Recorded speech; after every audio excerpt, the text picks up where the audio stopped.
Hi everyone. तो आज की इस वीडियो में हम सेट 6 देखने वाले हैं, आपके इंग्लिश ग्रामर रूल्स। जो हमारी चल रही थी ना इंग्लिश ग्रामर रूल की, जिसमें हमने कितना कवर कर लिया था 100 रूल हो गया था। 100 रूल्स आपके कवर हो गए हैं और इसकी आई थिंक 5 सेट हो चुके हैं। कितने सेट हो चुके हैं? 5 सेट हो चुके हैं ऑलरेडी। और ये जो 5 सेट हो चुके हैं, इसको अगर आप देखना चाहते हो तो आप ना प्लेलिस्ट में जाइएगा, जहाँ पे अभी हमने जो टीजीटी की न्यू प्लेलिस्ट बनाई है ना, ठीक है, वहाँ पे जाइएगा। वहाँ पे वीडियो आपको मिल जाएगी ये ग्रामर वाली। तो ये जो 5 सेट हुए हैं, हर सेट में हम कितने रूल्स को देखते हैं? 20 रूल्स को देखते हैं, कवर करते हैं। तो 1 से लेके मैंने 5 सेट तक में कम से कम 100 रूल को कवर किया है, जो आपके ग्रामर, जो आपके एग्ज़ाम के लिए बहुत इंपॉर्टेंट है। सिर्फ रूल, तो वो रूल को कवर कर लीजिएगा। उसके बाद ये वीडियो देखिएगा सेट 6 से। तो 101 आज का जो रूल है, आज की क्लास का जो रूल है, वो 101 से स्टार्ट होगा। सो स्टार्ट करते हैं सेशन को। एंड फर्स्ट टाइम जो चैनल को वॉच कर रहे हैं, लाइक शेयर सब्सक्राइब ज़रूर कर दें, फीडबैक भी अपना दें, क्योंकि इस चैनल पे आपको फ्री ऑफ कॉस्ट सारी तैयारी कराई जा रही है। लाइक एलटी की तरह, जैसे एलटी की तैयारी कराई गई थी, वैसे यहाँ पे इस चैनल पे आपको टीजीटी की एकदम थ्योरी बेस्ड क्लास कराई जाएगी, जिसमें से 2 वीडियो आपकी ऑलरेडी अपलोड हो गई है, ठीक है। एंड आज 3rd वीडियो आपकी अपलोड हो जाएगी।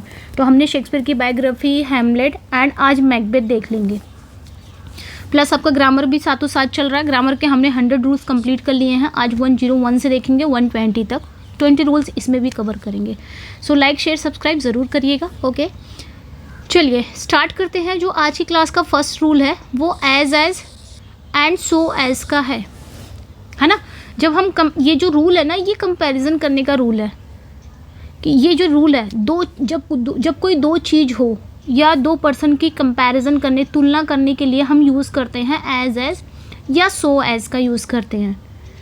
तो एज का यूज़ हम कहाँ करते हैं? एज का यूज़ हम positive and negative sentence to show equality, यानी कि जो एज का यूज़ है, इसको हम पॉजिटिव में भी करेंगे, ठीक है, पॉजिटिव एंड नेगेटिव में भी करेंगे। ओके, पॉजिटिव एंड नेगेटिव दोनों में करेंगे एज का यूज़। ये पॉजिटिव में भी होता है और नेगेटिव, दोनों तरह के सेंटेंस में इसका यूज़ किया जाता है एज का मतलब क्या होता है हिंदी में? उतना जितना। एज का मतलब उतना एंड जितना। और एज का use positive and negative sentence में भी यूज़ किया जा सकता है। जैसे कि एग्जांपल ले लेंगे हम पॉजिटिव में कैसे इसका यूज़ करेंगे। जैसे यहाँ पे देख लें, he is as tall as his brother, है ना। यहाँ पे आप देख सकते हो, यहाँ पे है rule, he is as tall as brother. या फिर आप ऐसे भी रूल याद रख सकते हो, जैसे मैंने कहा कि वह राम जितना ही अच्छा है। अगर आप इन्हें ये कहा कि वह राम जितना ही अच्छा है, ठीक है, तो आप यहाँ पे क्या करोगे? He is as good as Ram, है ना, कि वह जितना अच्छा है, वह राम जितना ही अच्छा है। जितना अच्छा राम है उतना अच्छा ये भी है, वह भी है। तो ये पॉजिटिव सेंटेंस हो गया। आपने यूज़ कर लिया एज का, एज और एज का बीच में ये कौन सी डिग्री आ गई? पॉजिटिव डिग्री आ गई, ठीक है, क्योंकि एज सो एज में पॉजिटिव डिग्री ही आती है। तो यहाँ पे ध्यान रखना है। अब इसको नेगेटिव अगर करना रहेगा, तब क्या नेगेटिव में भी सही होगा? अगर मैंने इसको नेगेटिव कहा, he is as good as Ram, क्या ये अब भी सेंटेंस करेक्ट है? इसका हिंदी का मतलब यही हुआ, ही सॉरी एक सेकेंड, हाँ, यहाँ पे मैंने एक गड़बड़ कर दिया। He is not as good as Ram. क्या ये अब भी करेक्ट है सेंटेंस?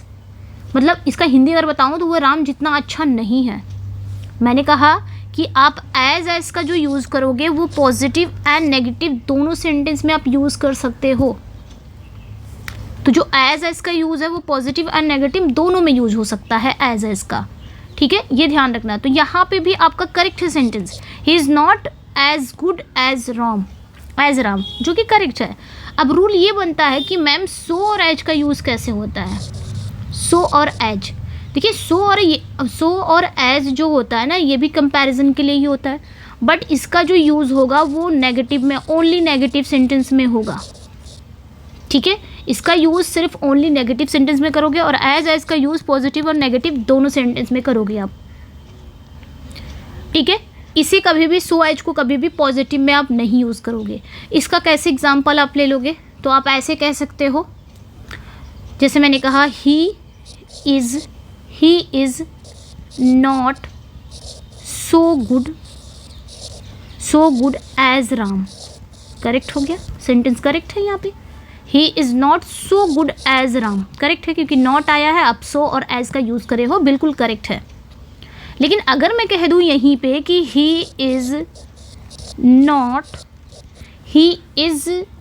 जैसे मैं अगर कह दूँ ही इज़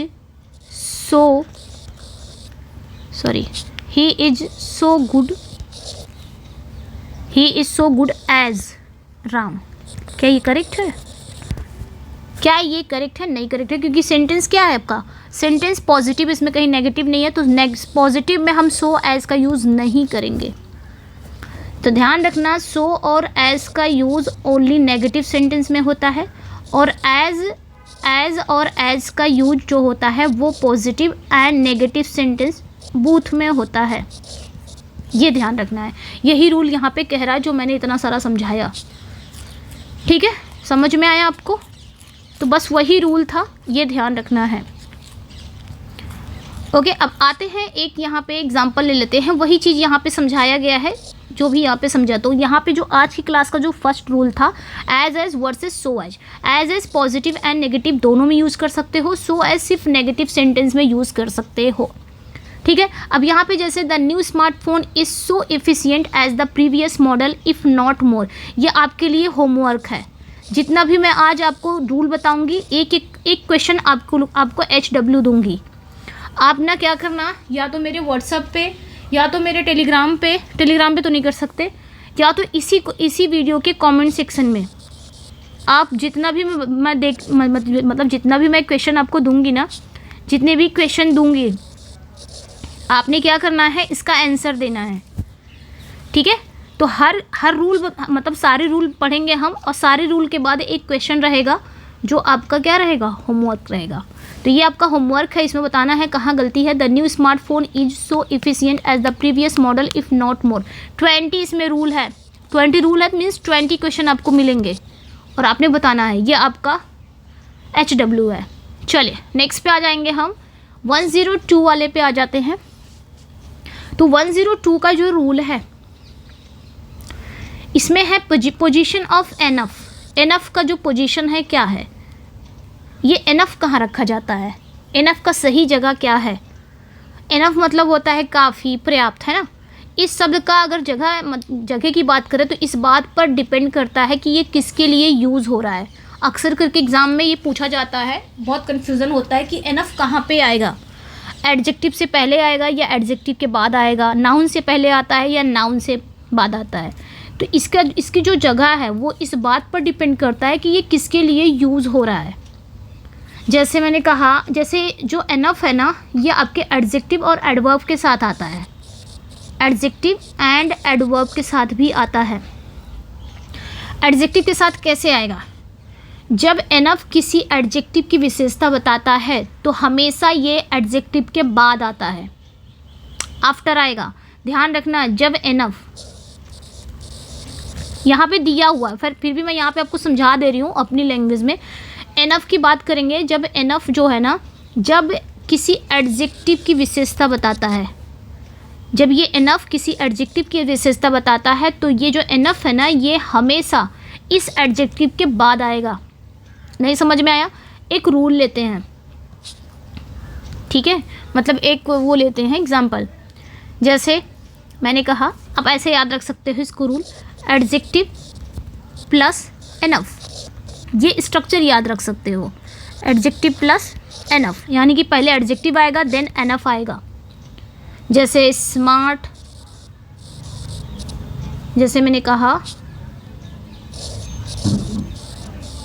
स्मार्ट इनफ, क्या कहोगे? स्मार्ट इनफ, काफ़ी होशियार, है ना? हिंदी में तो बोलेंगे काफ़ी होशियार, लेकिन आएगा कैसे? Smart enough. तो ये जो स्मार्ट है ये एडजेक्टिव है, और इनफ कब आया? इसी एडजेक्टिव की विशेषता बता रहा है, इसलिए बाद में आएगा ये इनफ। तो एडजेक्टिव पहले आया, इनफ बाद, तो एडजेक्टिव प्लस इनफ, ये याद रख सकते हो। या फिर आप ऐसे बोल सकते हो टॉल इनफ, टॉल इनफ। तो टॉल क्या है? एडजेक्टिव है, इनफ बाद में आया, है ना? काफ़ी लंबा। आप अब ये एग्ज़ाम में कैसे पूछ लिया जाएगा? एग्ज़ाम में इनफ स्मार्ट कर दिया जाएगा। अगर इससे क्वेश्चन आएंगे ना तो इसी तरह एग्ज़ाम में आपको फंसा देगा ट्रैप, इनफ स्मार्ट कर देगा या इनफ टॉल कर देगा। मतलब सबसे पहले एडजेक्टिव से पहले इनफ का यूज़ कर लेगा, जो कि आपको पता होना चाहिए। अगर वहाँ पे एडजेक्टिव है तो पक्का एडजेक्टिव के बाद इनफ आना चाहिए, एडजेक्टिव से पहले इनफ नहीं आएगा। ये चीज़ें ध्यान रखनी है, ठीक है? तो यहाँ पे वो वही रूल कह रहा है, एडवर्ब जो है when enough modify an adjective it comes after the adjective, ठीक है? जब इनफ एडजेक्टिव को मॉडिफाई करेगा तो ये एडजेक्टिव के बाद आएगा, जो मैंने भी बताया। यहाँ पे एडजेक्टिव है, ये जो इनफ है स्मार्ट इनफ, यानी कि काफ़ी होशियार है, स्मार्ट काफ़ी है ना? तो ये इसकी विशेषता बता रहा है, तो वो लास्ट में आएगा, एडजेक्टिव प्लस इनफ, ठीक है? तो ये ध्यान रखना है। और जब इनफ मॉडिफाई करेगा नाउन को तो ये नाउन से पहले आएगा। ये रूल याद रखना है कि जब इनफ नाउन के साथ कैसे आता है, जब इनफ किसी नाउन के लिए आता है तो ये उसके बिफोर आता है। तो इसका फॉर्मूला याद रखना, इनफ प्लस नाउन। अगर सेंटेंस में नाउन है और उसमें इनफ पूछ लिया तो समझ लो नाउन से पहले इनफ आएगा। जैसे मैंने कहा enough money, enough money, money क्या है? नाउन है। इनफ टाइम क्या है? इनफ टाइम, टाइम क्या है? नाउन है। तो ये चीज़ें ध्यान रखनी है। दो यहाँ पे आपने याद रखना है, ज़्यादा इसमें हौच पौच नहीं करूँगी मैं, ठीक है? ये फॉर्मूला याद रखना बच्चे, इनफ प्लस नाउन। नाउन से पहले, अगर नाउन है सेंटेंस में तो नाउन से पहले इनफ आएगा, और अगर सेंटेंस में एडजेक्टिव है तो इनफ एडजेक्टिव के बाद आएगा। ये ध्यान रखना है। अब इससे भी एक क्वेश्चन यहाँ पे है आपका, the candidate was enough lucky to secure a seat in the top challenge, ठीक है? तो ये भी आपका क्या हो जाएगा? HW में आ जाएगा। आपको होमवर्क दिया जा रहा है, इसको आपने क्या करना, कमेंट सेक्शन में बताना या तो व्हाट्सएप पे भेज देना अपना आंसर, और फिर हम क्या करेंगे नेक्स्ट में डिस्कस कर लेंगे, या तो डिस्कस ही कर लूँ मैं यहाँ पे। चलो मैं ये सॉल्व करा देती हूँ। The candidate was enough lucky to secure a seat in the top college. 5 question दूंगी, ज़्यादा नहीं, ताकि आप उसको ईजिली कमेंट सेक्शन में बता सकते हैं। देखिए candidate was enough lucky, lucky पे हम ध्यान देंगे कि लकी क्या है, नाउन है या एडजेक्टिव है। तो लकी यहाँ पे एडजेक्टिव है, और मैंने बताया कि लकी मतलब एडजेक्टिव के बाद इनफ आता है, पहले नहीं आता। पहले तो नाउन के पहले आता है। तो यानी कि लकी इनफ, यहाँ पे लकी पहले आ जाएगा, इनफ बाद में आएगा, क्योंकि लकी क्या है? एडजेक्टिव है। तो अकॉर्डिंग टू रूल इनफ को एडजेक्टिव के बाद आना चाहिए, लकी इनफ हो जाएगा। तो यहाँ पे बी में था। अब हम रूल नंबर 3 पे पहुँचेंगे, 103 पे। नेक्स्ट जो रूल है too much versus much too, यहाँ से भी क्वेश्चन आते हैं। देखिए जो टू मच है ना, टू मच आप कहाँ यूज़ करोगे? टू मच, अब कुछ मत याद रखना, मच को याद रखना, टू को छोड़ देना, मतलब टू को भूल जाना। जब भी टू मच वाला आए रूल तो उसमें मच को याद रखना, ठीक है? इसका यूज़ ना नाउन से पहले होता है। किससे पहले? नाउन से। अब याद नहीं हो रहा तो कैसे? ट्रिक याद रखना कि जो मच है ना, मच का यूज़ हम कहाँ करते हैं? हम क्वांटिटी के लिए करते हैं। किसके लिए करते हैं? क्वांटिटी के लिए, ठीक है? मच का जो यूज़ है वो हम क्वांटिटी के लिए करते हैं, और जो क्वांटिटी है वो नाउन की होती है। तो ये याद रखना, टू मच के बाद नाउन आता है। और जो आपका मच टू है इसको भी याद रखना, मच टू में टू को याद रखना। इसके बाद ना ये ना एडजेक्टिव से पहले आता है, ठीक है? नहीं याद हो रहा है तो ये ध्यान रखना, जो टू है ना, टू ये एक एडवर्ब है। ये क्या है? एक एडवर्ब है जो टू है, और एडवर्ब जो एडजेक्टिव को बढ़ा चढ़ाकर बताता है। ये एक एडवर्ब है, और एडवर्ब कहाँ आता है? एडजेक्टिव से पहले, मतलब एडजेक्टिव को मॉडिफाई करता है ना। एडवर्ब वर्ब को मॉडिफाई करता है, एडवर्ब एडजेक्टिव को मॉडिफाई करता है, एडवर्ब खुद एडवर्ब को मॉडिफाई करता है।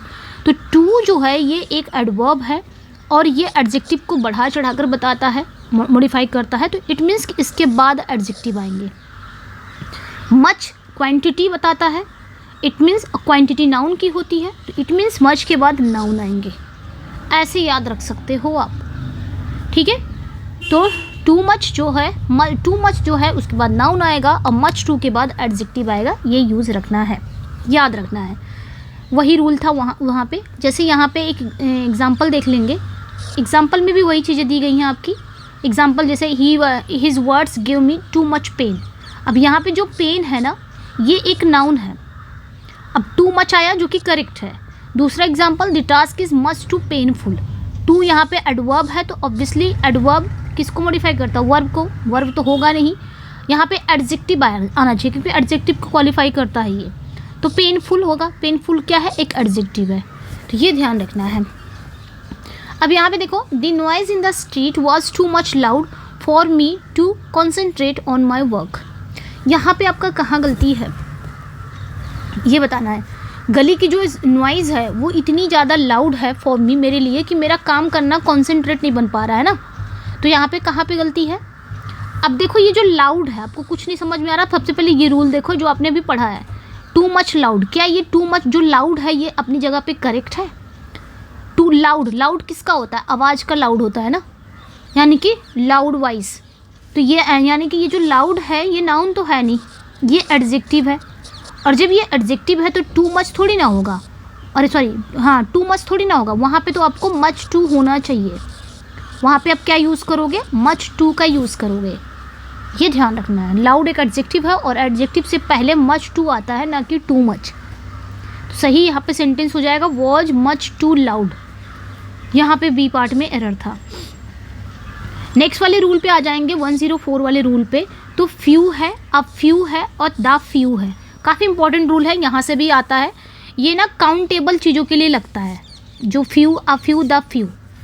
ये जैसे आपका आप देख सकते हो, जो फ्यू है, अ फ्यू है, एंड द फ्यू है। और आपने एक वर्ड और याद रखना, ठीक है, मेनी है, ठीक है, एंड फीवर है। ये भी पूछा जाता है। इनके बाद ना काउंटेबल नाउन आएंगे, और वर्ब कैसी आएगी? प्लूरल। काउंटेबल नाउन आएंगे और वर्ब कैसी आएगी? प्लूरल आएगी। ध्यान रखना इसको, ठीक है। तो जो फ्यू है ना, फ्यू जो है ये ना के बराबर है, मतलब ये एक नेगेटिव मीनिंग देता है। जो फ्यू है ये क्या देता है? एक नेगेटिव मीनिंग, यानी कि ना के बराबर। इसका मतलब मुश्किल से कोई या लगभग नहीं। बट जो आ फ्यू है ना, ये थोड़ा बहुत बोलता है, यानी कि समथिंग में आता है, थोड़ा पॉजिटिव अर्थ देता है, यानी कि समथिंग, ठीक है, थोड़ा पॉजिटिव अर्थ देता है, थोड़ा बहुत, ठीक है, थोड़ा या कुछ, ठीक है। इसका मतलब ये हुआ कि मुश्किल से कोई या मतलब इसका मतलब ये हुआ कि संख्या कम है लेकिन कुछ तो है।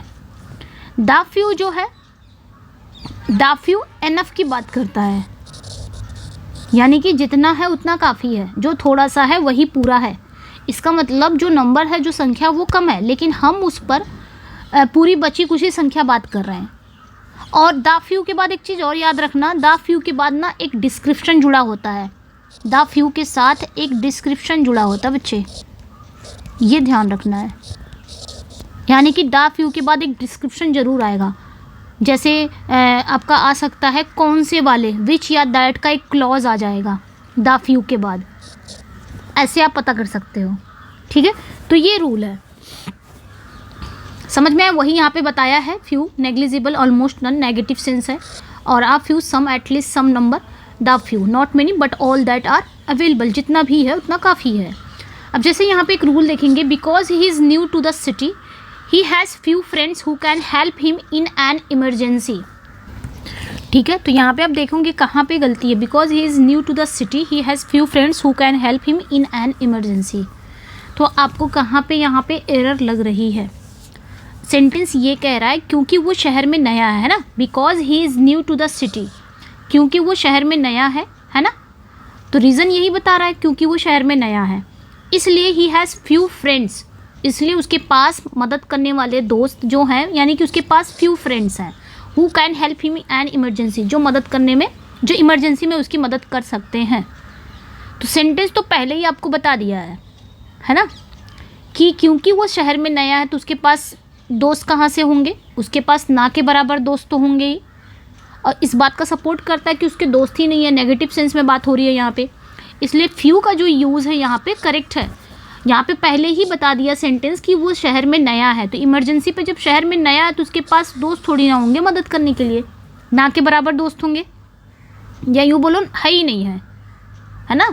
अगर यहाँ पे आ फ्यू होता तो इसका मतलब नया होने के बावजूद उसके पास कुछ दोस्त हैं, लेकिन वो नया था इसलिए उसके पास दोस्त नहीं है। और यहाँ पे बिकॉज जो वर्ड है ये हमें लॉजिकली फ्यू की ओर ले जाता है, बिकॉज पहले ही रीज़न आपको बता दिया है कि चूँकि वो नया था। तो यहाँ पे कोई एरर नहीं है, हम डी पे जाएंगे, नो एरर। उसी तरह few a few the few की तरह little a little the little, same वही रूल है, यहाँ पे भी वही रूल है, बट इतना ध्यान रखना है कि little a little the little, few a few the few वो काउंटेबल के लिए आता है, और जो little a little the little है ये अनकाउंटेबल नाउन के लिए यूज़ होता है। और इसी में आप जोड़ लीजिएगा लेस भी मच भी, इनके बाद ना अनकाउंटेबल नाउन आते हैं, वर्ब सिंगुलर वर्ब होती है, अगर ये सब्जेक्ट बन के आते हैं तो मतलब इनके बाद जो नाउन आएंगे वो क्या होंगे, अनकाउंटेबल नाउन होंगे, ये ध्यान रखना है। सेम वही रूल है, लिटिल नेगेटिव सेंस निकालता है, आ लिटिल पॉजिटिव सेंस, सम्स कुछ सम है, और the little not much but all of it, ये ध्यान रखना है। मतलब जो थोड़ा सा है वही पूरा है, स्पेसिफिक सेंस देता है, जो थोड़ा सा पानी में जग था वो गिर गया, तो ये ध्यान रखना। द लिटिल के बाद एक डिस्क्रिप्शन होता है लाइक फ्यू की तरह, द फ्यू की तरह, तो ये भी ध्यान रखना, एक डिस्क्रिप्शन होता है। अब ये डिस्क्रिप्शन विच या दैट से स्टार्ट होता है, तो ऐसे ध्यान रखना है। कभी सेंटेंस में पूछ लिया कि विच दैट करके लगा दिया, और वहाँ पे आपको पूछ लिया कि क्या आएगा, फ्यू द फ्यू या फिर, तो वहाँ पे आप द फ्यू लगा सकते हो। जैसे यहाँ पे आप देख सकते हो, A little knowledge of medicine that he possesses proved to be blessing for the villagers। अब यहाँ पे देखेंगे द लिटिल नॉलेज है, क्या ये सही है, मैंने जस्ट अभी बताया, क्या ये सेंटेंस सही है। मैंने कहा द लिटिल हो गया या द फ्यू हो गया, उसके बाद एक डिस्क्रिप्शन आता है, और ये डिस्क्रिप्शन विच या दैट से स्टार्ट होता है। खैर, अब यहाँ पे आप देखोगे a little knowledge of medicine, एक डिस्क्रिप्शन आया कि नहीं, दैट से स्टार्ट हुआ है, एक क्लॉज आ गई, दैट से स्टार्ट हो गया। तो द लिटिल यहाँ पे सही है क्योंकि आगे लिखा है दैट ही पजेस, जो उसके पास था, यानी कि ये उस ज्ञान को ना स्पेसिफिक बना दे रहा है। तो जहाँ पे ध्यान रखना, जहाँ पे स्पेसिफिक सेंस की बात आएगी, ठीक है, स्पेसिफिक सेंस की बात करेगा, वहाँ पे आप द लिटिल लगाओगे, और द फ्यू भी लगा सकते हो। मतलब अब वो बस इतना ध्यान देना है, द फ्यू काउंटेबल और द लिटिल अनकाउंटेबल, इतना ध्यान रखना है, ठीक है। तो यहाँ पे आपने जो ये जो सेंटेंस आपका करेक्ट है, यानी हम उस थोड़े से ज्ञान की बात कर रहे हैं जो उसके पास मौजूद है। The little knowledge of medicine, medicine का जो थोड़ा बहुत नॉलेज है जो उसके पास पजेज है, जो उसके पास मौजूद है। जब भी सेंटेंस में दैट विच लगा कर क्वांटिटी को बताया जाए तो हम वहाँ पे द लिटिल लगाएंगे या द फ्यू का यूज़ करेंगे। तो इसमें भी नो एरर था, ध्यान रखना है। नेक्स्ट वन पे आ जाएंगे। नेक्स्ट जो रूल है, यहाँ से भी क्वेश्चन एक रूल आते हैं राइज वर्सेस रेज का। ये भी काफ़ी कन्फ्यूज़न होता है, यहाँ पे भी हमें काफ़ी कन्फ्यूज़न होता है। सारे कन्फ्यूज़न वर्ड है बहुत अच्छे हैं, सारे रूल्स बहुत अच्छे हैं। राइज वर्सेस रेज, राइज मतलब क्या होता है, खुद उठना। राइज मतलब होता है खुद उठना, और रेज मतलब क्या होता है, किसी को उठाना। हिंदी में अगर बात करूँ तो किसी को उठाना, ठीक है। तो रूल ये है, ये जो राइज है, रूल ये है कि ये इंट्रांसिटिव है, और ट्रांसिटिव के बीच में थोड़ा सा अंतर भी हम समझेंगे क्या होता है। जैसे राइज जो है ना, राइज, मैंने कहा राइज खुद उठना, इसमें किसी ऑब्जेक्ट की ज़रूरत नहीं पड़ती। तो राइज जो वर्ब है ना, ये आपका इंट्रांसिटिव वर्ब है। कौन सा वर्ब है? ये आपका इंट्रांसिटिव वर्ब है।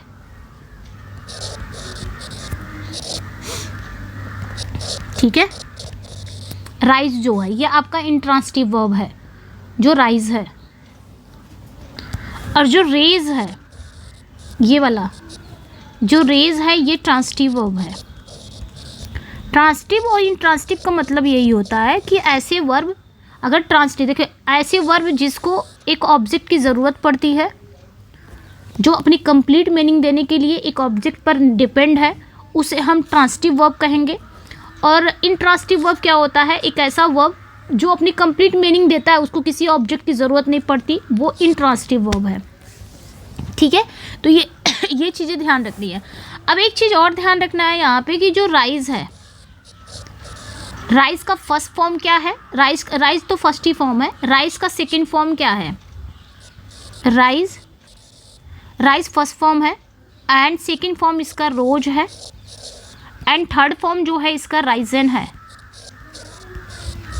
ठीक है, जो थर्ड फॉर्म है V3, ये V2 है, एंड ये V3 है, एंड ये V1 है। ठीक है, और इसका अगर जानेंगे रेज का भी जान लेते हैं यहीं पे। रेज की अगर बात करेंगे तो रेज का V1 क्या है? रेज ही होगा, है ना। और इसका V2 क्या होगा रेज का? तो रेज्ड होगा। इसमें आप ED लगा दोगे, रेज्ड होगा, और V3 भी रेज्ड हो जाएगा। ये ध्यान रखना है। अब यहाँ पे ये जो राइज है, राइज की बात अगर हम करेंगे, राइज की जब बात करेंगे, जैसे राइज मैंने कहा ना, राइज मतलब खुद उठना। जैसे मैंने कहा सूरज उगता है, जैसे मैंने कहा सूरज उगता है, तो सूरज अपने आप ही उगता है ना, खुद ही उगता है। 10 सन, वहाँ पे आप क्या लगाओगे? 10 सन राइजेज, यही हो जाएगा। और मैंने कहा कीमतें खुद बढ़ी, कीमतें, जो कीमत है, जो प्राइसेस है, वो खुद बढ़ी, तो कीमत भी खुद बढ़ती है, तो वहाँ पे कीमतें खुद बढ़ी, वहाँ पे आप क्या लगाओगे? प्राइसेस खुद बढ़ी, प्राइसेस रोज। रोज क्यों लगा? क्योंकि खुद बढ़ी, ये सिंपल पास्ट में जा रहा है, इसलिए इसी राइज का V2 लगेगा। ठीक है, तो ये ध्यान रखना है। और याद रखना, जब सब्जेक्ट काम खुद करता है, उसे किसी ऑब्जेक्ट की ज़रूरत नहीं पड़ती, वहाँ पे हम क्या लगाएंगे? वहाँ पे हम राइज का यूज़ करेंगे। अब वो V1 लगाओगे कि V2 लगाओगे कि V3, वो अकॉर्डिंग टू टेंस पे पड़ता है। सेंटेंस कैसा है वो उसके अकॉर्डिंग आप लगाओगे। ठीक है, जब सब्जेक्ट काम खुद करता है, उसे किसी ऑब्जेक्ट की ज़रूरत नहीं पड़ती। जैसे द सन राइजेस, प्राइसेस रोज। और रेज के बारे में बात अगर करेंगे तो रेज इसका मतलब होता है उठाना या बढ़ाना। ठीक है, इसका मतलब क्या होता है? उठाना या बढ़ाना, है ना, बढ़ाना। इसमें ना जो सब्जेक्ट है वो किसी दूसरी चीज़ को उठाता है, मीन्स किसी ऑब्जेक्ट को उठाता है। जैसे उसने अपना हाथ उठाया, मैंने कहा उसने अपना हाथ उठाया, तो क्या रखोगे? क्या लिखोगे? ही रेज्ड हिज हैंड, उसने अपना हाथ उठाया।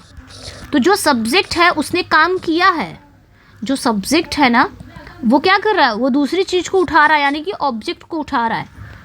तो ऑब्जेक्ट यहाँ पे हैंड हो गया, तो ये आपका ना ट्रांसिटिव वर्ब हो गया। यहाँ पे आप क्या लगाओगे? रेज्ड लगाओगे। अब यहाँ पे V2 लगेगा, रेज्ड, क्योंकि भाई सिंपल पास्ट में। जैसे मैंने कहा सरकार ने टैक्स बढ़ाया, तो वहाँ पे यहाँ पे क्या लगाओगे? द गवर्नमेंट, है ना, द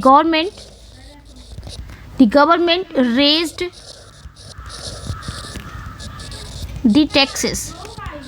ये ध्यान रखना है, यहाँ पे आप रेज्ड का यूज़ करोगे। मेरा कहने का मतलब ये है, रेज्ड का यूज़ करोगे बस। सरकार ने टैक्स बढ़ाया, बढ़ाने का काम कोई दूसरा कर रहा है, तो वहाँ पे आप क्या करोगे? रेज्ड का यूज़ करोगे।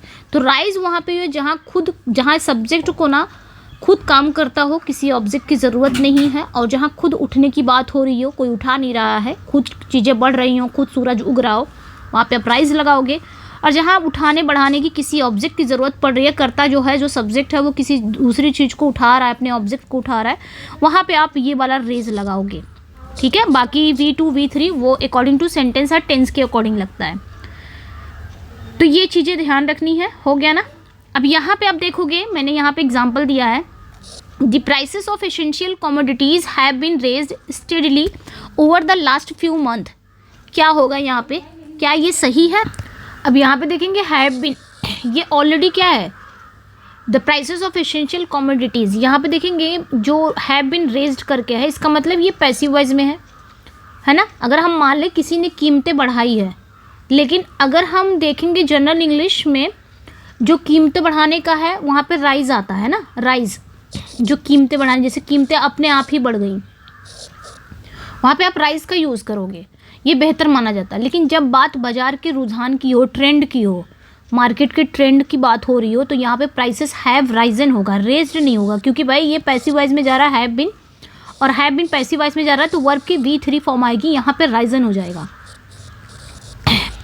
ठीक है, रेज्ड नहीं होगा, क्योंकि हमने अभी पढ़ा ना कि जो प्राइसेस बढ़ाई जा रही हैं, यहाँ पे आपका राइजन करेक्ट हो जाएगा, नॉट रेज्ड, ज़्यादा सही होगा। क्योंकि बात यहाँ पे क्या हो रही है, मार्केट के ट्रेंड की हो रही है कि जो प्राइसेस है वो बढ़ाई गई हैं, है ना। तो यहाँ पे प्राइसेस जो है वो बढ़ी हैं, तो हैव बीन राइजन का यूज़ ज़्यादा सही होगा। आ जाते हैं नेक्स्ट पे, हैंग हंग वर्सेस हैंग्ड। तो ये भी बहुत इजी रूल है। जो हैंग है, हैंग के दो मतलब हैं। एक हैंग मतलब होता है खूंटी पे टांगना, है ना, एक हैंग का मतलब होता है टांगना, और हैंग का मतलब एक होता है फांसी देना। ठीक है, क्या होता है, फांसी देना। तो हैंग का ही मतलब होता है टांगना, और हैंग का ही मतलब होता है फांसी देना। बस यहाँ पे ये ध्यान रखना है कि जो हैंग है, हैंग का सेकंड फॉर्म क्या लगेगा, जब ये टांगने के सेंस में आएगा ना, हैंग मतलब टांगना, जब ये टांगने के सेंस में आएगा तो इसका जो फर्स्ट फॉर्म तो हैंग ही है, इसका सेकंड फॉर्म क्या हो जाएगा, हंग हो जाएगा। ठीक है, इसका सेकंड फॉर्म हंग हो जाएगा, इसका थर्ड फॉर्म भी हंग ही हो जाएगा जब ये टांगने के सेंस में आएगा, टांगना के सेंस में आता है। तो इसका जो V3 है या V2 है, दोनों ही क्या हो जाएंगे, हंग हो जाएंगे। ये V1 है, ये V2 है, एंड ये V3 है। जब टांगने के सेंस में आएंगे तो आप ये यूज़ करोगे, और जब फांसी देने के सेंस में आएंगे, हैंग, हैंग मतलब टांगना भी होता है, हैंग मतलब फांसी देना भी होता है। लेकिन जब टांगने के सेंस में आएंगे तो आप हैंग लगाओगे, V3 की बात हो रही है। लेकिन अगर सेकंड फॉर्म में है तो हंग लगाओगे, थर्ड फॉर्म है तो हंग लगाओगे। बट अगर ये फांसी देने वाले सेंस में आ रहे हैं तो हैंग आएगा, V1 है, और इसका जो सेकंड फॉर्म अगर है, सेकंड फॉर्म इसका क्या हो जाएगा, हैंग्ड हो जाएगा। ठीक है, अगर हम बात करेंगे इसके सेकंड फॉर्म की, तो सेकंड फॉर्म इसका हैंग्ड हो जाएगा, एंड थर्ड फॉर्म भी हैंग्ड हो जाएगा। बस इतना ध्यान रखना है, फांसी देना। ठीक है, तो समझ में आ गया। बात टांगने की आएगी तो ये इसका याद रखना, V2 V3 दोनों ही हंग है। बात फांसी की है तो V2 एंड V3 हैंग्ड है। तो ऐसे ही पूछ लिया जाएगा, ये ध्यान रखना है। ओके, जैसे हम किसी नॉन लिविंग चीज़, जैसे कपड़े हैं, तस्वीर है, उसको खूंटी या दीवार पर टांगते हैं तो वहाँ पे हम हैंग लगाते हैं। लेकिन अगर V2 में पूछ लिया सेकंड फॉर्म में तो हंग लगाएंगे, थर्ड फॉर्म में हंग लगाएंगे। बट फांसी देने की बात हो रही है तो हैंग्ड लगाएंगे फर्स्ट ऑन। और फांसी किसको दिया जाता है, पर्सन को ही दिया जाता है ना। किसी इंसान को सज़ा के तौर पर गर्दन से लटका कर मार दिया जाता है तो उसे हैंग्ड वहाँ पे लगाएंगे, ये याद रखना। जैसे कि द क्रिमिनल वॉज हैंग्ड, है ना, ये याद रखना है। चलिए, अब जैसे the servant hung the family portrait on the wall before the guest arrived, यहाँ पे क्या आएगा, क्या ये सही है?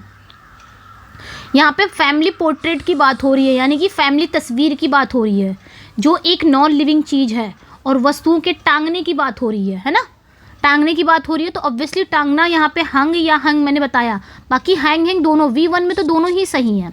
तो V1 वाला जब पूछा जाए तो आपको कन्फ्यूज़न नहीं होना, वहाँ पे आपने देखना है कि ये नॉन लिविंग चीज़ की बात हो रही है, नॉन लिविंग चीज़ के टांगने की बात हो रही है, तब आप हैंग लगाओगे। किसी पर्सन को टांगने की बात हो रही है तो आप हैंग लगाओगे।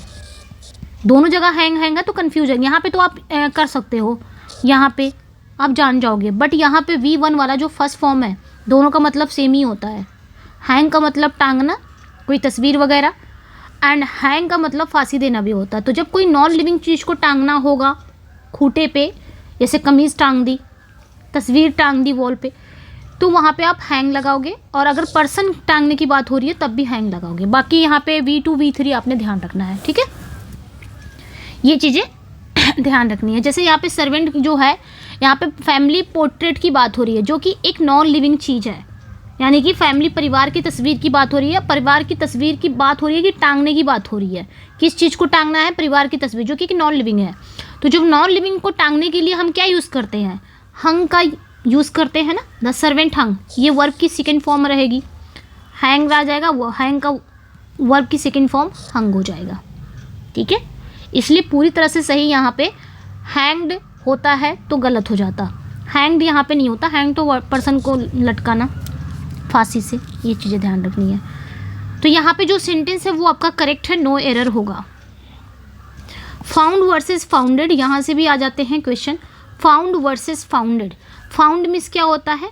फाउंड मतलब पास्ट टेंस, फाइंड है डिस्कवर, यानी कि फाउंड मतलब यहाँ पे बता दे रही हूँ, फाउंड मतलब पाना, ठीक है, पाना या खोजना, ठीक है।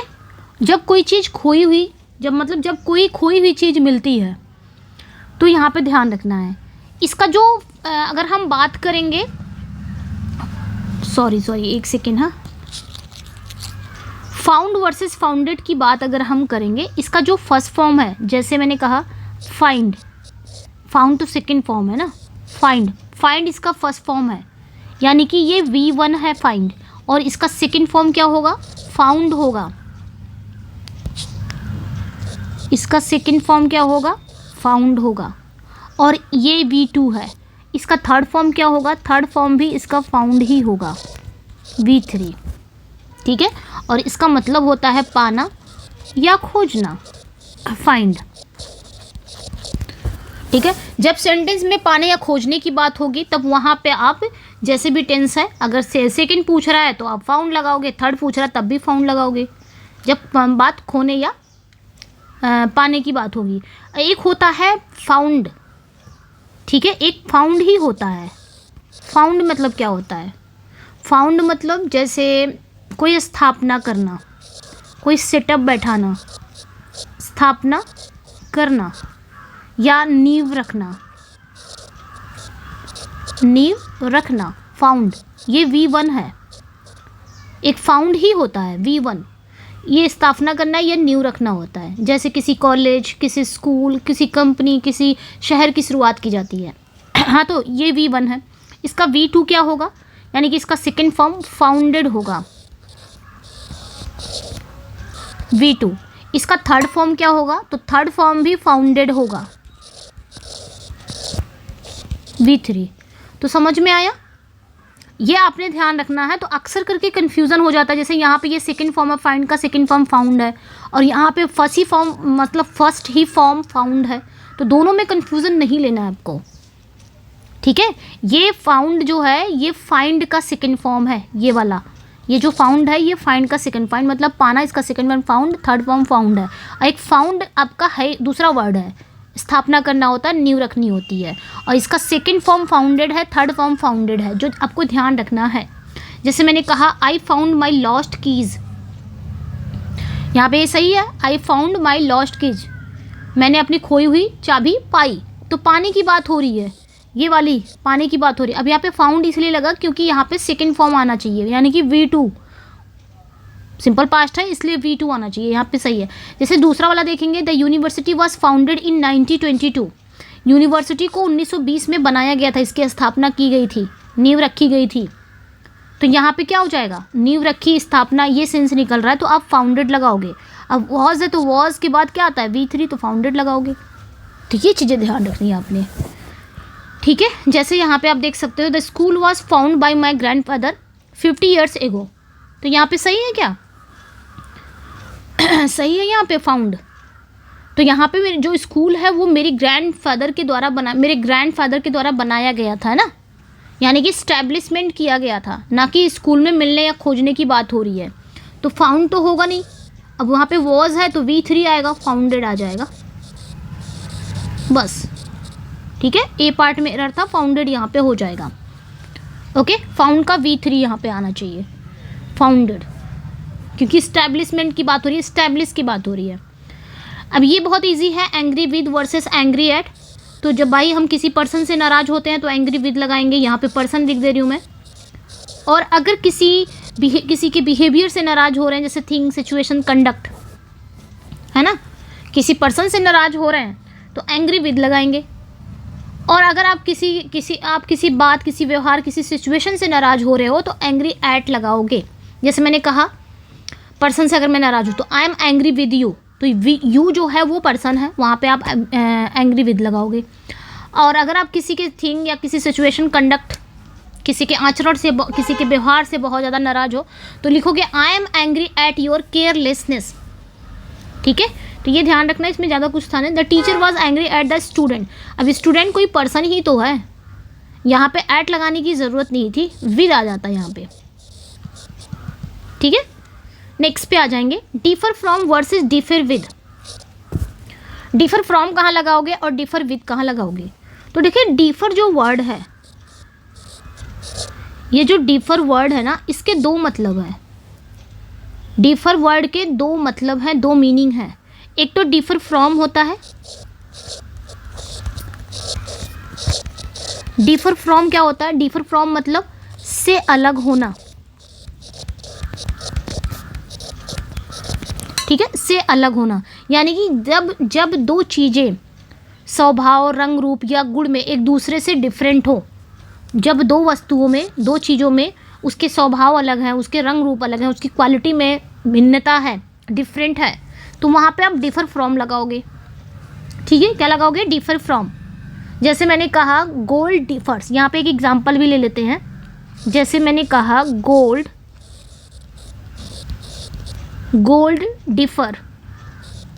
Differs from iron. सही है ना? जो गोल्ड है वो आयरन से बिल्कुल अलग है, एकदम डिफरेंट है।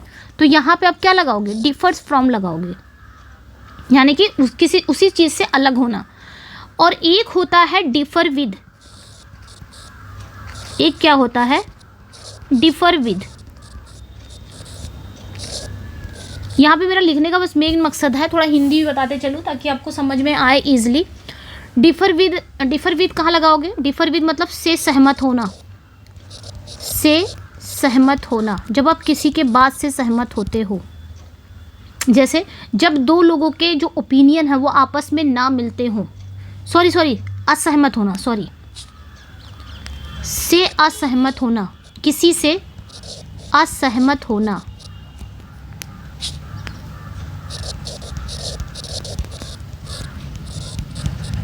किसी से असहमत होना, यानी कि जब दो लोगों के ओपिनियन आपस में ना मिलते हों तो वहाँ पे आप डिफर विद लगाओगे। ठीक है, तो वहाँ पे आप क्या लगाओगे? वहाँ पे आप डिफर विद लगाओगे। जब आप किसी से असहमत होते हो वहाँ पे आप डिफर विद लगाओगे। ठीक है, जैसे मैंने कहा आई differ with you on this point, मैं इस पॉइंट पर आपसे सहमत हूँ या मेरे विचार अलग है। ठीक है, अब यहाँ पे आप एग्जाम्पल देख सकते हो, this book differs from that one, ये जो बुक है उस बुक से क्या है? डिफर फ्रॉम है। जब कोई चीज़ें स्वभाव, रंग, रूप, गुण में एक दूसरे से बिल्कुल डिफरेंट हो तो डिफर फ्रॉम लगाओगे। जब किसी की बात से, किसी के विचार से आप असहमत हो तो वहाँ पे आप डिफर विद लगाओगे। तो आई differ with you on this issue. Indian culture differs with western culture in many ways. तो जो इंडियन कल्चर है वो वेस्टर्न कल्चर मतलब वेस्टर्न कल्चर की तुलना में एकदम अलग है। एकदम अलग की बात हो रही है। इंडियन कल्चर और वेस्टर्न कल्चर की जो तुलना हो रही है, यहाँ पे विचारों में मतभेद की बात नहीं हो रही है, यहाँ पे उनके गुण की क्वालिटी डिफरेंस की बात हो रही है। इसलिए डिफर विद नहीं आएगा, यहाँ पे डिफर फ्रॉम आएगा, एकदम अलग की बात हो रही है। ठीक है, तो ये याद रखना बच्चे, डिफरेंस और क्वालिटी। नेक्स्ट पे आ जाएंगे, एमिग्रेट है एंड इमिग्रेट है। देखिए, एमिग्रेट और इमिग्रेट में क्या फ़र्क है? एमिग्रेट जो होता है इसका मतलब होता है देश छोड़ना, और इमिग्रेट मतलब होता है देश में आना। इन दोनों वर्ड्स में अक्सर कन्फ्यूज़न होता है क्योंकि दोनों का मतलब क्या होता है, विदेश जाना आना, है ना। तो इसे याद रखने की एक ट्रिक है, याद रखना जो ई से आपने क्या याद रखना, एग्जिट, यानी कि ई फॉर एग्जिट, यानी कि जब कोई अपना देश छोड़कर बाहर जाता है तो उसे बोलते हैं एमिग्रेट ना। तो ई फॉर एग्जिट याद रखना। और इसके साथ एमिग्रेट के साथ क्या होता है, फ्रॉम। भाई हम कहीं से चलेंगे, अगर किसी जगह से हम चलते हैं तो वहाँ पे फ्रॉम ही आता है ना, कहाँ से निकले हम, कहाँ से कोई चीज़ ओरिजिन हुई, तो फ्रॉम ही आएगा ना। तो एमिग्रेट याद रखना, जब कोई अपना देश छोड़कर बाहर जाता है, एग्जिट करता है, अपने देश से बाहर जाता है, तो वहाँ पे हम एमिग्रेट लिखेंगे और एमिग्रेट के साथ फ्रॉम का यूज़ आएगा। जैसे मैंने कहा ही एमिग्रेटेड फ्रॉम इंडिया, वो भारत से चला गया, तो वहाँ पे फ्रॉम लगाओगे। और इमिग्रेट जो है तो आई से आई फॉर इन याद रखना, यानी कि इसमें क्या होता है, जब कोई किसी दूसरे देश के अंदर रहने आता है, जब कोई किसी दूसरे देश के अंदर रहने आता है तो वहाँ पे आप इमिग्रेट लगाओगे, ठीक है। और इसके साथ क्या लगाओगे, इमिग्रेट के साथ टू भी आ सकता है एंड इनटू भी आता है प्रेपोजिशन। जैसे मैंने कहा ही इमिग्रेटेड टू अमेरिका, वो अमेरिका आ गया, ठीक है। तो millions of people immigrated from Europe to America in 19th century. तो यहाँ पे देखेंगे इमिग्रेटेड फ्रॉम लगाया है, जो कि गलत नहीं लग रहा है। फ्रॉम से मतलब यूरोप से लोग निकले हैं। जब हम किसी जगह से निकलने की बात करते हैं तो एमिग्रेट लगाते हैं, ये वाला, इसका यूज़ करेंगे, ईमी वाला नहीं करेंगे, इन वाला। ईमी का तो यूज़ तब करेंगे जब हम उस जगह की बात कर रहे हैं जहाँ हम पहुँच गए हैं, जहाँ हम किसी देश में एंटर कर रहे हैं। तो यहाँ पे ध्यान रखना बच्चे, यहाँ पे होगा क्या, यहाँ पे होगा यहाँ पे फ्रॉम भी लगा है, तो ये रहेगा एमिग्रेटेड फ्रॉम आ जाएगा। नेक्स्ट पे आ जाएंगे use of shall versus will. तो अक्सर करके ये भी हम यूज़ करते हैं। जनरली हम देखते हैं कि जो आपका फ्यूचर टेंस है, फ्यूचर इंडेफिनिट, उसमें हम देखते हैं शैल और विल का यूज़ होता है ना। तो आई वी का यूज़ हम मतलब आई और वी के साथ हम शैल का यूज़ करते हैं।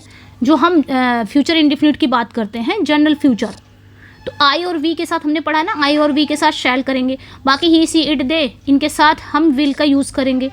अब यहाँ पे एक चीज़ ये हो जाती है कि जब बात डिटर्मिनेशन की हो, प्रॉमिस की हो, थ्रेट की हो, तो ये जो रूल है ना थोड़ा सा रिवर्स हो जाता है, उल्टा हो जाता है। जब बात प्रॉमिस की हो, थ्रेट की हो, डिटर्मिनेशन की हो, तो रूल्स यहाँ पे स्वैप हो जाएगा। क्या हो जाएगा, आई और वी के साथ हम विल लगाएंगे, मैं ज़रूर करूँगा, ठीक है। और अदर के साथ हम शैल लग जाता है, थोड़ा सा रिवर्स हो जाता है, उल्टा। जैसे मैंने कहा आई विल किल यू, तो ये थ्रेट है, यहाँ पे थ्रेट का सेंस निकल रहा है, तो आप आई के साथ विल भी लगा सकते हो, ठीक है। बस यही रूल था। जैसे I will go to the market tomorrow if it does not rain, यहाँ पे भी क्या सही है, मैं कल मार्केट जाऊँगा अगर वर्षा नहीं होती है। तो सेंटेंस में एक कंडीशनल जुड़ा हुआ, अगर बारिश नहीं हुई तो क्योंकि दिखाता है एक डिटर्मिनेशन या कसम नहीं दिखा रहा है ना, सिंपल कह रहा है कि अगर बारिश नहीं हुई तो मैं कल नहीं जाऊँगा, सिंपल कह रहा है। तो यहाँ पे आई विल लगाने की ज़रूरत नहीं है, आई शैल ही काफ़ी है, आई शैल गो टू द मार्केट, जो सिंपल फ्यूचर है, जनरल फ्यूचर। लेकिन बात अगर उस सेंटेंस में कब हम आई के साथ या वी के साथ विल कब लगाते हैं, जब प्रॉमिस की हो, थ्रेट की हो, डिटर्मिनेशन का सेंस निकले तो, ठीक है। सिंपल प्लान है, बारिश पर निर्भर है, तो उसके लिए आप आई के साथ विल नहीं लगाओगे, आई के साथ यहाँ पे शैल लग जाएगा।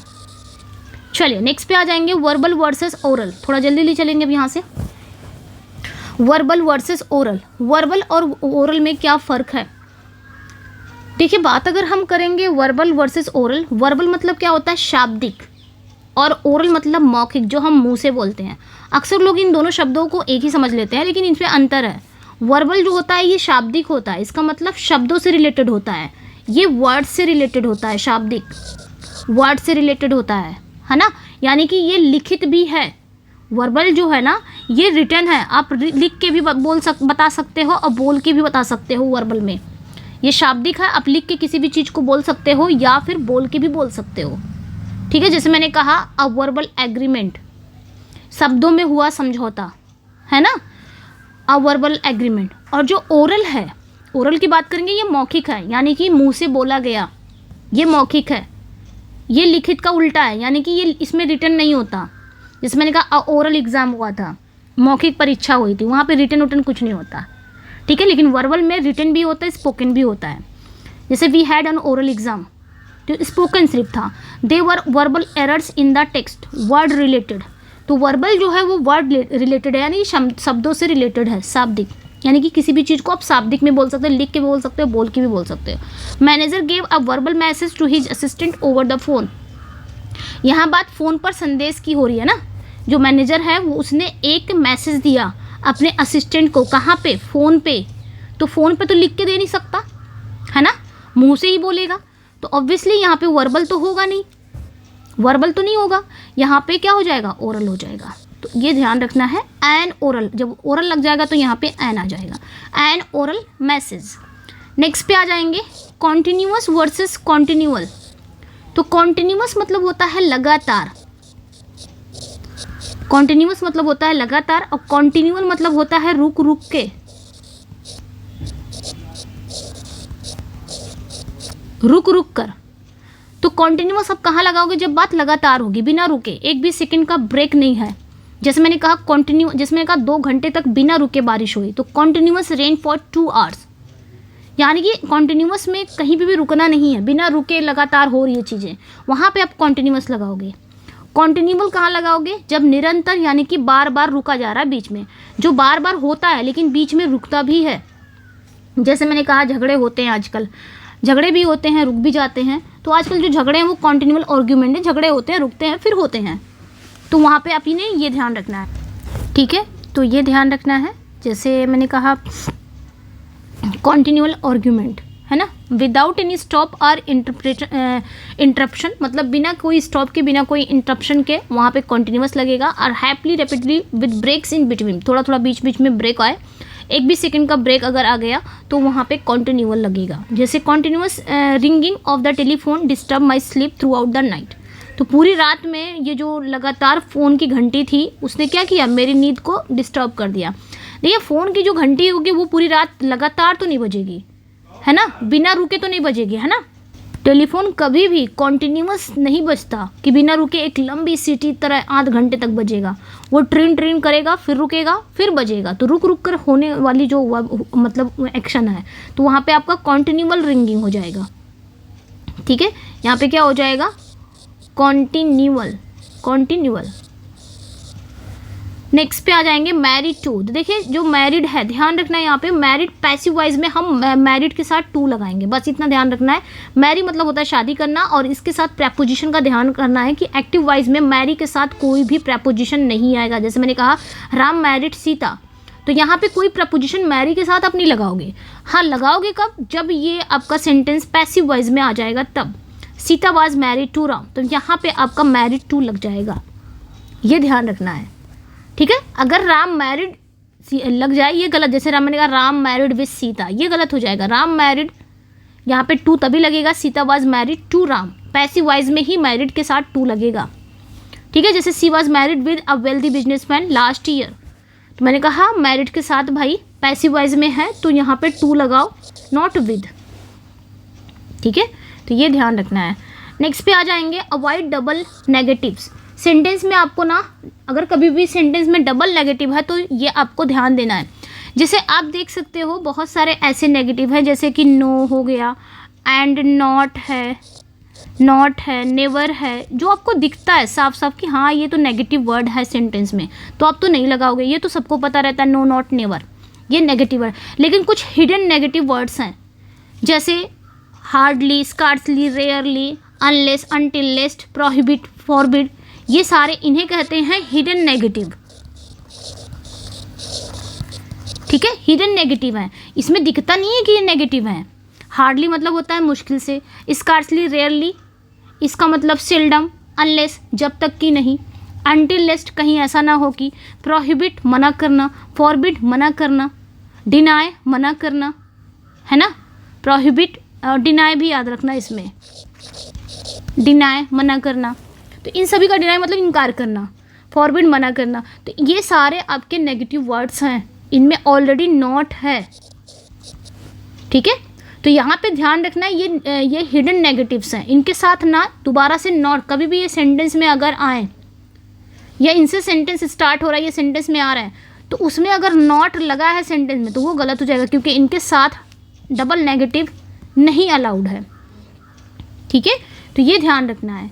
जैसे यहाँ पे फॉरबिडन जो है, फॉरबिडन, जैसे मैंने कहा यहाँ पे she was forbidden not to enter the restricted zone, तो यहाँ पे ऑलरेडी फॉरबिडन मतलब मना करना ही हुआ है ना। फॉरबिडन का मतलब ही हुआ किसी काम को करने से मना करना, ये अपने आप में ही नेगेटिव है। अब इसके साथ नॉट लगाने का कोई फ़ायदा नहीं है, सुपरफ्लुअस है, इसके साथ नॉट नहीं लगेगा। तो ये सारे वर्ड्स याद रखना, कभी भी ये वर्ड्स आए सेंटेंस में ना, इनके साथ कभी नॉट मत लगाना। ठीक है, तो ये रूल था। नेक्स्ट पे आ जाएंगे sympathies versus pity. Sympathies with versus pity. Sympathies मतलब सहानुभूति, पिटी मतलब दया। इन शब्दों के, इन वर्ड्स के साथ कौन सा प्रीपोजिशन लगेगा ये फिक्स है। जैसे हम किसी के दुख में शामिल होते हैं तो वहाँ पे आप क्या लगाओगे, सिंपैथीज। आई, जैसे मैंने कहा आई सिंपैथीज विद यू, मेरी जो सिंपैथीज है वो तुम्हारे साथ है, सहानुभूति।